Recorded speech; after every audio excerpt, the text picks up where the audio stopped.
కనీసం ఇంకిత జ్ఞానం లేని వ్యక్తి జగన్మోహన్ రెడ్డి గారు. ప్రతిపక్ష నేత హోదా కావాలి అని ఆయన డిమాండ్ చేయడం అనేది ఎంత హాస్యాస్పదమో ఈరోజు గౌరవ సభాపతి గారు ఆయన ఇచ్చిన రూలింగ్లో రాష్ట్ర ప్రజలందరికీ కూడా అర్థమయ్యే విధంగా చాలా చక్కగా తీర్పిచ్చారు. ఆ రూలింగ్తో పాటు జనసేన నుంచి మేము డిమాండ్ చేశాం, ఖచ్చితంగా దీనిపైన చర్చ జరగాలి,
కళ్యాణ్ గారు ఏనాడు కూడా ప్రతిపక్షంలో ఒకలా ప్రభుత్వంలో ఒకలా వ్యవహరించే మనిషి కాదు.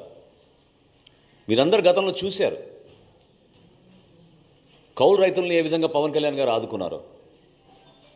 ఆత్మహత్యలు విపరీతంగా పెరిగిపోతుంటే జగన్మోహన్ రెడ్డి గారి పరిపాలనలో ఆయన స్వయంగా 5 కోట్ల రూపాయల విరాళం ఆ రోజు ప్రకటించి రాష్ట్ర వ్యాప్తంగా మేము కౌలు రైతు భరోసా సభలు నిర్వహించి జిల్లాల్లో చివరికి నీ సొంత పులివెందుల నియోజకవర్గంలో 24 మందికి ₹1,00,000 చొప్పున పవన్ కళ్యాణ్ గారు అందించారు.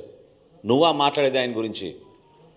ఏనాడైనా నీ ప్రజా జీవితంలో ఒక్క రూపాయైనా నువ్వు ఇచ్చావా? ఒక దాతగా నిలబడ్డావా? ఎవరన్నా ఆదుకున్నావా? ఎన్ని వేల మందికి పవన్ కళ్యాణ్ గారు తన సొంత నిధులు అందించి కార్యక్రమాలు చేసుకుంటూ వచ్చారు. ఎందుకు అంత విపరీతమైన ఆలోచన? ఎందుకు మీరు ఈ రోజున యువత గురించి మాట్లాడుతున్నాడు ఆయన. 44 లక్షల మందికి ఆయన ఉద్యోగాలు ఇచ్చాడంట. మరి వాలంటీర్స్ని ఏ విధంగా నిలబెట్టిన నువ్వు మోసం చేసావు, ముంచావు? చెప్పా చేయకుండా కనీసం వాలంటీర్స్ వాళ్ళ టర్మ్ ఎక్స్టెండ్ కూడా చేయకుండా ఎన్నికలప్పుడు నువ్వు చేసిన వాగ్దానాలు ఏంటి వాలంటీర్స్కి? మార్చిలోనే జియో ఎక్స్పైర్ అయిపోయింది, కనీసం జియోని కూడా నువ్వు ఎక్స్టెండ్ చేయలేదే. వాళ్ళ సంఖ్య కలుపుకొని నువ్వు 44 లక్షల మందికి నువ్వు ఉద్యోగాలు ఇచ్చావంటే యువత నమ్ముతారా? నిన్న ఇచ్చారు అద్భుతమైన తీర్పు ఆ యువత. ఏ విధంగా పట్టభద్రులు ఊహించని విధంగా సుమారు 70% మెజారిటీ వచ్చేటట్టు, ఓటు బ్యాంక్ వచ్చేటట్టు, ఓట్ షేర్ వచ్చేటట్టు కూటమి ప్రభుత్వానికి అండగా నిలబడ్డారో మీరు అందరూ చూశారు. ఒక ఆర్థిక విధ్వంసం సృష్టించిన మనిషి స్వలాభం కోసం, సొంత ఆస్తుల కోసం గతంలో వాళ్ళ తండ్రి గారు ఉన్నప్పుడు కూడా అదే విధంగా ఉపయోగించుకుని తన 5 సంవత్సరాల పరిపాలన కూడా అదే విధంగా చేశాడు. అసలు సూపర్ 6 గురించి నీకు మాట్లాడే అర్హత ఏదైనా అడుగుతున్నాను నేను. దీపావళి రోజు ఇచ్చాపురంలో రాష్ట్ర వ్యాప్తంగా ఉచితంగా 3 గ్యాస్ సిలిండర్లు మేము పంపిణీ చేస్తామని సూపర్ 6లో ఇచ్చిన వాగ్దానానికి అనుగుణంగా సిద్ధమైతే ఎంత దుష్ప్రచారం చేశారు, ఎన్నిసార్లు మీరు వార్తలు రాయిపించారు, కావాలని ప్రజల్లో అలజడి సృష్టించారు దుర్మార్గంగా. కానీ ఈరోజు లెక్క ఏంటి? 94,32,000 మందికి ఈరోజు గ్యాస్ సిలిండర్లు ఉచితంగా అందించాం. అద్భుతమైన కార్యక్రమం ప్రజల్లోకి తీసుకెళ్తున్నాం. నీలాగా మోసం చేసే కార్యక్రమం కాదు. ఎక్కడో బటన్ నొక్కేసాం అంటే నిజంగానే బటన్ ఎవరికి నొప్పారో, ఎవరికి అందించారో అనేది దీనిపైన చాలా ఆశ్చర్యకరంగా ఉంది. అదేవిధంగా ఈయన రైతుల గురించి మాట్లాడుతున్నాడు. ఈరోజు శాసన మండలిలో కూడా ప్రతిపక్ష నాయకులు, ఇతర సభ్యులు మాట్లాడారు, చాలా ఆశ్చర్యం కలిగించింది. విలువలతో కూడిన రాజకీయాలు చేయాలి, మీరు అనే ప్రతి మాటకి కట్టుబడి ఉండాలి. ఎన్నికల ముందు ఒక మాట, ఎన్నికలు అయిన తర్వాత ఒక మాట. ఇప్పుడు మీరు 175 నుంచి 11 దిగిపోయారు కాబట్టి మీరు బురజల్లే కార్యక్రమం చేపడుతున్నప్పుడు మేమే ప్రభుత్వంలో వచ్చినాక ఆశ్చర్యపోయాం. ధాన్యం కొనుగోలు విషయంలో మీరు రైతులను ఎంత మోసం చేశారు. కష్టపడి అహర్నిశలు కృషి చేసి రాష్ట్ర ప్రభుత్వం పైన ఒక నమ్మకంతో రైతులు ధాన్యం మీకు అమ్మితే 1,674 కోట్ల రూపాయలు మీరు బాకీలు పెట్టి వదిలి వెళ్ళిపోయారు. ఇది మోసం కాదా? మడం తిప్పనన్న వ్యక్తి ఇది వాస్తవం కాదా? గౌరవ ముఖ్యమంత్రి గారు చంద్రబాబు నాయుడు గారు, అదేవిధంగా గౌరవ ఉప ముఖ్యమంత్రి పవన్ కళ్యాణ్ గారు సమర్థించి ఖచ్చితంగా దీనికి మనం ముందు తీసుకెళ్దామని చెప్పి భరోసా ఇచ్చినాక నెల రోజుల్లోనే మా కూటమి ప్రభుత్వం 1,674 కోట్ల రూపాయలు గత ప్రభుత్వం చేసిన బకాయిల్ని మేము రైతులకి తీర్చాం. ధాన్యం కొనుగోలు విషయంలో ఈ రోజున భారతదేశంలో ఎక్కడ జరగని విధంగా ఒక అద్భుతమైన కార్యక్రమం ప్రజల్లో తీసుకెళ్ళాం, రైతాంగాన్ని కాపాడాం. 33,52,000 మెట్రిక్ టన్నుల ధాన్యం ఈ ఖరీఫ్ మాసంలో మేము కొనుగోలు చేశాం. నిన్న సాయంత్రం వరకు 7,772 కోట్ల రూపాయలతోటి ఈ ధాన్యం కొనుగోలు చేశాం. 94.6% 24 గంటల లోపే రైతు ఖాతాల్లోకి జమ చేశాం. అసలు ఊహించగలుగుతారా? మీరు ఎప్పుడైనా ఈ విధంగా నిజాయితీగా పనిచేశారా? ప్రజలకి మీరు అండగా నిలబడాల్సిన బాధ్యతని మీరు విస్మరించుకుని ఈ రోజున మీరు శాసనసభకు కూడా రాకుండా ఏ విధంగా వ్యవహరిస్తున్నారు? గతంలో వర్క్ ఫ్రమ్ హోమ్ ముఖ్యమంత్రి, వర్క్ ఫ్రమ్ హోమ్ ముఖ్యమంత్రి కాస్త ఈ రోజున వర్క్ ఫ్రమ్ బెంగళూరు శాసనసభ్యుడిగా తయారయ్యాడు. శాసనసభకు వచ్చి మీరు మాట్లాడాలి కదా ప్రజల సమస్యల పైన. ఆ బాధ్యత లేదా మీకు? దేనికోసం చెప్పండి. మేము కష్టపడి ఈ రోజున ఆర్థిక ఇబ్బందుల్లో కూడా ప్రతి కార్యక్రమం నెట్టుకుంటూ ప్రజల్లోకి వెళ్తుంటే సివిల్ సప్లైస్ కార్పొరేషనే ఈరోజు 41 కోట్ల రూపాయలు అప్పులు చేసి మీరు వెళ్ళిపోయారు.